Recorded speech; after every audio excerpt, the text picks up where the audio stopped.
ఈ అద్భుతమైన అలవాట్ల వలన మిమ్మల్ని మీరు హార్ట్ అటాక్ నుంచి కాపాడుకోవచ్చు. ఎస్పెషల్లీ అలవాట్లు ఉంటే 80% మిమ్మల్ని మీరు హార్ట్ అటాక్ నుంచి కాపాడవచ్చు. అవి ఏంటి సింపుల్గా చెప్తాను, జాగ్రత్తగా వినండి.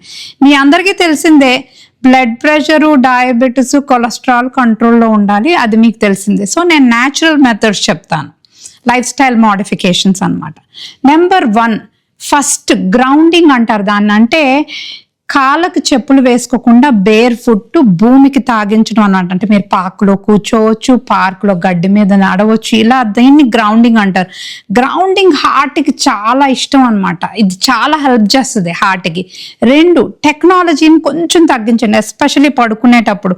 మీరు పడుకునే పక్కనే సెల్ ఫోన్ దయచేసి పెట్టుకోకండి. ఆ వైఫై వల్ల మీ నిద్ర డిస్టర్బ్ అయ్యి మీ బాడీ హీలింగ్ జరగక మీకు హార్ట్లో ప్రాబ్లం రావచ్చు. అండ్ అదే కాకుండా స్లీప్లో హార్ట్ అటాక్స్ వచ్చే అవకాశం ఉంది.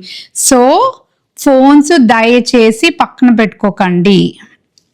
3వ పాయింట్, కలర్ఫుల్ ప్లేట్. అంటే ఆరోగ్యకరమైన భోజనం. మీ ప్లేట్ నింపుగా చక్కగా మంచిగా బాయిల్డ్ వెజిటేబుల్స్, మంచి సలాడు, లెగ్యూమ్స్, పప్పు దినుసులు, మంచి ప్రోటీను, మంచి హెల్దీ ఫ్యాట్స్, ఇలా ఉండాలన్నమాట. Sugar, processed foods, deep fried foods compulsory మానేయాలి హార్ట్కి. హార్ట్ మీకు థ్యాంక్స్ చెప్తుంది మంచి ఫుడ్ తింటే. 4వ పాయింట్, 30 నిమిషాలు మీకు ఇష్టమైన ఏ ఎక్సర్సైజ్ అన్నా చేయండి. దానికి మంచి బ్లడ్ సర్క్యులేషన్ వెళ్తుంది, హార్ట్కి ఆక్సిజన్ వెళ్తుంది. సో అది ఎంతో ఎంతో మీకు థ్యాంక్స్ చెప్తుంది అనమాట.